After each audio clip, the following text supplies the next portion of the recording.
दोस्तों, जितने भी तरह के अपराध रजिस्टर होते हैं, जितनी भी एफआईआर दर्ज कराई जाती हैं, जो सीरियस मामले होते हैं, उन सभी सीरियस मामलों में जब भी किसी को अरेस्ट कर लिया गया और भेज दिया गया उसको जेल भेजने के बाद में एक रिपोर्ट सबमिट होती है, जो रिपोर्ट सबमिट की जाती है पुलिस के द्वारा, जिसको आप सभी चार्जशीट के नाम से जानते हैं। चार्जशीट कैसे बनाई जाती है, चार्जशीट में पुलिस क्या क्या चीजें डालती है, चार्जशीट को पेश करने का कितने वक्त की एक डेडलाइन होती है, और उस डेडलाइन में अगर चार्जशीट सबमिट नहीं हुई तो कैसे आपको बेल मिल जाएगी, या फिर क्या चार्जशीट लगाना जरूरी होता है, अगर चार्जशीट पुलिस ना देना चाहे तो क्या होगा। दोस्तों, बहुत सारे सवाल आपके दिल में होते हैं जो अक्सर आप हमसे सवाल पूछते हैं, और चार्जशीट के बारे में मैक्सिमम लोग जानते भी हैं चार्जशीट का मतलब होता क्या है, पर उन्हें यह नहीं पता कि चार्जशीट में किस तरह से पूरी रिपोर्ट को सबमिट किया जाता है, और अगर चार्जशीट लगा भी दी तो क्या उसके बाद भी पुलिस चार्जशीट लगा सकती है, जिसको सप्लीमेंट्री चार्जशीट बोलते हैं। ऐसे बहुत सारे सवाल होंगे जो आपके दिल में हैं, और जो पूछते हैं आप हमसे, हमारी वीडियोस में कमेंट करते हैं या हमें व्हाट्सएप करते हैं। कोशिश करेंगे उन सभी सवालों के जवाब देने की अपने इस वीडियो के माध्यम से। तो दोस्तों, ज़्यादा कुछ जानने के लिए चार्जशीट के बारे में बने रहिए हमारी इस वीडियो के साथ। नमस्कार दोस्तों, फिर एक बार स्वागत करता हूं आप सभी का अपने इस YouTube चैनल पर, जिसका नाम है क्रिमिनल प्रैक्टिस, और मेरा नाम है वीरेंद्र वर्मा। जैसा कि आप सभी जानते हैं, हम चीटिंग एंड फॉर्जरी जैसे संगीन केसेस पर डिस्कस करते हैं अपने इस चैनल पर, और आपको बताते हैं आपके कानूनी अधिकार। अगर आपका भी नाम आया है किसी भी तरह के चीटिंग या फॉर्जरी जैसे संगीन केसेस में, तो हो सकता है कि ये वीडियो आपके बहुत काम का हो, इसलिए वीडियो को अंत तक पूरा देखें। दोस्तों, बहुत सारी वीडियोस हमने अब तक बनाई हैं, आपके राइट्स के बारे में बताया है, चार्जशीट पर भी हालांकि हमने पहले कई वीडियोस बनाई हैं, पर इस वीडियो में हम कुछ और बातें भी बताएंगे, और भी सेक्शंस के साथ और डिटेल में आपको बताएंगे किस तरह से चार्जशीट काम करती है। चार्जशीट को समझने से पहले दोस्तों, आप ये समझ लीजिए कि पहले कभी भी कहीं पर भी कोई भी ऑफेंस अगर दर्ज हुआ, और वो जो ऑफेंस है वो सीरियस नेचर का एक ऑफेंस है, उसके अंदर पहले ऑफेंस हुआ, ऑफेंस होने के बाद में कंप्लेंट पुलिस तक आई, कंप्लेंट पुलिस तक आई, कोई भी व्यक्ति गया कंप्लेंट को लेकर, पुलिस एक प्रिलिमिनरी छोटी सी इंक्वायरी कंडक्ट करती है, उसको लगता है कि हाँ ये मामला सीरियस नेचर का है, तो उसमें एफआईआर दर्ज कर ली जाती है, और एफआईआर दर्ज कर ली तो उस बंदे को अरेस्ट करने के लिए पुलिस निकल जाती है। या तो वो आदमी मिल जाएगा या फिर नहीं मिलेगा। अगर वो आदमी मिल गया तो वहां पर अरेस्ट करने के बाद 24 घंटे के अंदर अंदर पुलिस को उस व्यक्ति को अरेस्ट करना होता है नियरेस्ट मजिस्ट्रेट साहब के सामने। जरूरी नहीं है कि मजिस्ट्रेट वही हो जो उस थाने के लगते हो, नियरेस्ट मजिस्ट्रेट भी वो हो सकते हैं, उनके सामने पेश करती है। और अगर पुलिस पेश नहीं करती है, ज़्यादातर मामलों में हालांकि ऐसा होता नहीं है, पेश नहीं करती है पुलिस, 2-4 दिन तक अपने पास रख लेती है। वो क्यों रखते हैं वो तो एक बात की बात है, हमने रिमांड पर डिटेल वीडियो बनाया है, उस वीडियो को जाके आप देखेंगे, आपके डाउट्स क्लियर उसमें हो जाएंगे। 24 घंटे के बाद जब पेश करते हैं तो वहाँ पर ये डिसाइड होता है कि अब उसको, जो व्यक्ति को लेकर आई है पुलिस मजिस्ट्रेट साहब के सामने, उसको जुडिशियल कस्टडी भेज दें, मतलब जेल भेज दें, या फिर उसको रिमांड पर दे दें पुलिस को। अब उसके बाद तय होता है, जब पुलिस किसी को रिमांड पर ले जाती है कुछ दिनों के लिए, मारते पीटते हैं, कुछ चीज़ें पूछते हैं, और आगे फर्दर इन्वेस्टिगेशन करते हैं, और उसके बाद में जाकर पुलिस अपनी एक रिपोर्ट सबमिट करती है। जो रिपोर्ट सबमिट करती है उसी को बोलते हैं चार्जशीट। चार्जशीट में भी 3 डेज के प्रावधान है, जैसे कि 60 दिन, 90 दिन, 180 दिन।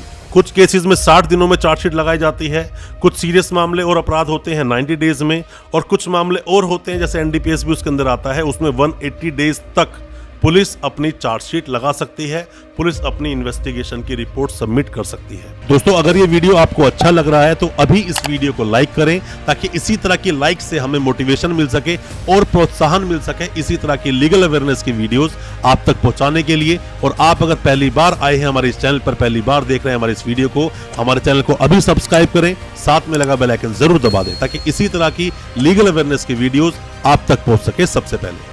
अब मान लीजिए कि 60 दिन, 90 दिन या 180 दिन, जो आपके केस के अनुसार जो ये डेज बनते हैं, पुलिस ने चार्जशीट नहीं लगाई, वो लेट हो गई।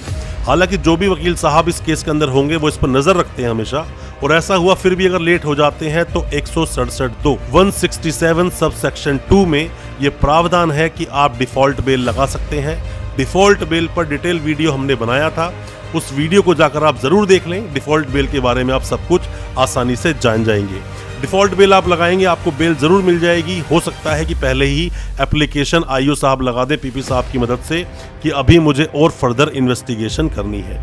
अब इसी में जब वो चार्जशीट लगाते हैं उससे पहले 2 सेक्शंस और आते हैं। अगर आप देखोगे 169 जो सीआरपीसी का बोलता है। अब दोस्तों चार्जशीट से काफी पहले 2 सेक्शंस और पिक्चर में आते हैं। अगर आप देखोगे the code of criminal procedure 1973 का सेक्शन बोलता है 169, उसे बोलता है नो सफिशिएंट एविडेंस। अगर हो मतलब कि सफिशिएंट एविडेंसेस नहीं है तो पुलिस उस व्यक्ति को वहीं से फ्री कर सकती है और चार्जशीट लगाने की जरूरत नहीं पड़ेगी फिर उसके अंदर।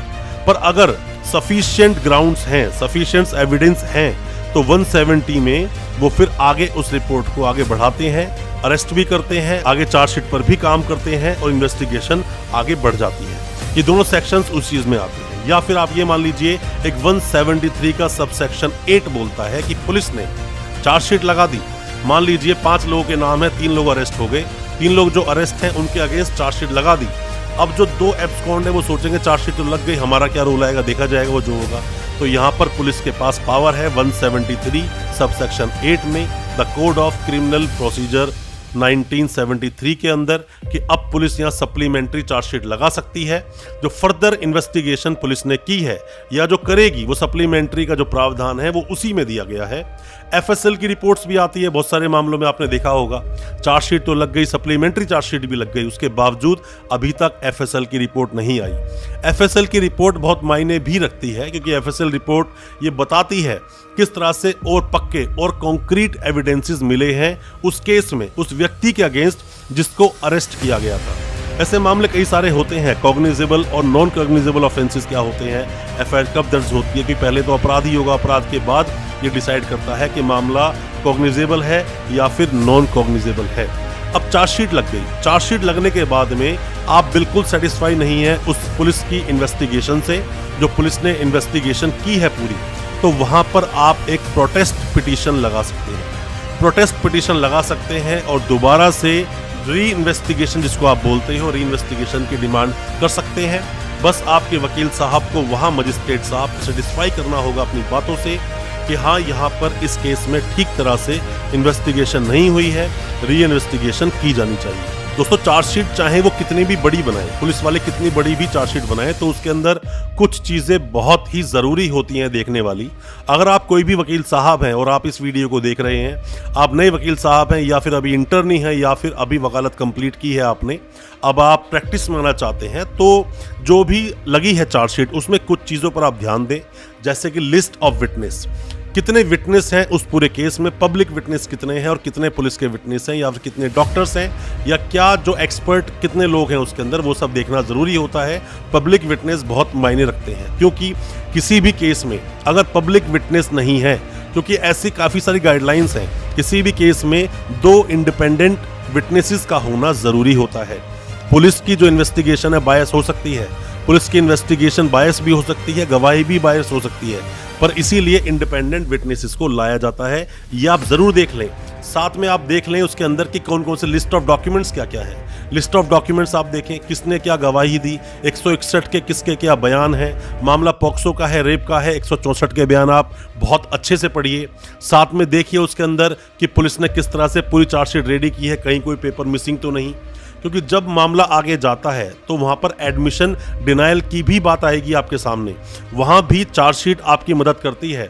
सप्लीमेंट्री चार्जशीट भी काफ़ी मदद करती है और कई बार पुलिस की ठीक से जो इन्वेस्टिगेशन नहीं होती है वहां पर आपको री इन्वेस्टिगेशन की डिमांड कर ही देनी चाहिए। दोस्तों चार्जशीट को देखते हुए ही बेल भी कंफर्म होती है कि बेल कब होगी और कब नहीं होगी। बहुत सारे ऐसे मामले होते हैं जिसमें इन्वेस्टिगेशन का कंप्लीट होना बहुत ज़रूरी होता है। अगर इन्वेस्टिगेशन कंप्लीट नहीं हुई है, मजिस्ट्रेट साहब सेशंस कोर्ट या हाई कोर्ट तक, सुप्रीम कोर्ट तक भी आप जाओगे, आपको बेल नहीं मिलेगी।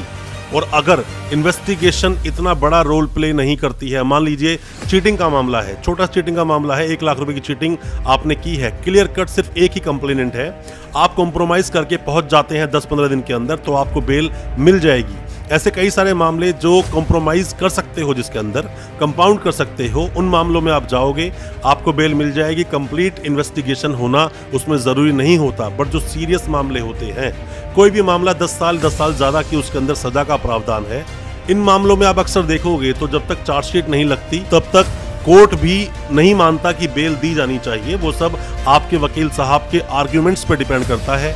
आपके वकील साहब कितने अच्छे से केस को रिप्रेजेंट करते हैं। बहुत बार ऐसे लकूनास मतलब कमियां ढूंढ लेते हैं आपके वकील साहब आपके केस में, जिसमें आपको आसानी से वो बेल दिला पाते हैं। बेल का बहुत बड़ा रोल प्ले करता है ये चार्जशीट, और आईओ साहब किस तरह से उन्होंने चार्जशीट को रेडी किया है।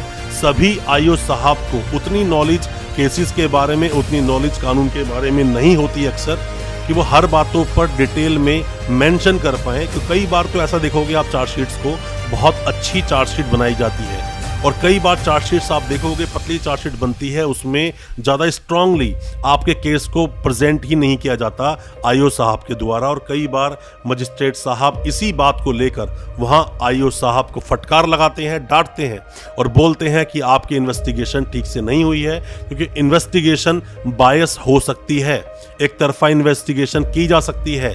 चार्जशीट का मतलब ये नहीं कि फुल एंड फाइनल रिपोर्ट आ गई, उसके अंदर कोई भी कमी है, कुछ भी आप चाहते हैं दोबारा से डिमांड कीजिए, दोबारा से डिमांड कीजिए, दोबारा से इन्वेस्टिगेशन भी आप करा सकते हैं। पर चार्जशीट जो है पूरा एक ब्यौरा होता है, सब कुछ लिखत होता है उस केस के बारे में, क्राइम सीन कहाँ बनवाया गया, क्या क्या आपने किया, किस किस अकाउंट में पैसे गए, साथ में ही सीडीआर क्या बोलती है, इसी तरह की हर बातों का जिक्र होता है उस चार्जशीट में। दोस्तों, कोई भी किसी भी तरह के सवाल आपके दिल में है, कुछ भी आप जानना चाहते हैं क्रिमिनल केसेस को लेकर, आप कमेंट बॉक्स में अपने सवालों को पूछें। और दोस्तों, साथ ही अगर आप कुछ भी पर्सनल इन्फॉर्मेशन आप हमसे चाहते हैं, अपने केस के बारे में कोई भी सलाह चाहते हैं, आप हमें व्हाट्सएप भी कर सकते हैं, हम आपको उसके रिप्लाई जरूर करेंगे। दोस्तों, अच्छा लगा हो आज का वीडियो, हमारे चैनल को अभी सब्सक्राइब करें, साथ में लगा बेल आइकन जरूर दबा दें, ताकि इसी तरह की लीगल अवेयरनेस की वीडियोस आप तक पहुंच सके सबसे पहले। और हमारी वीडियो को ज़्यादा से ज़्यादा अपने दोस्तों, परिजन, परिवार में शेयर करें, ताकि वो भी अपने आप को कानूनी जानकार बना सके। बहुत बहुत शुक्रिया दोस्तों, धन्यवाद हमारे इस वीडियो के साथ बने रहने के लिए।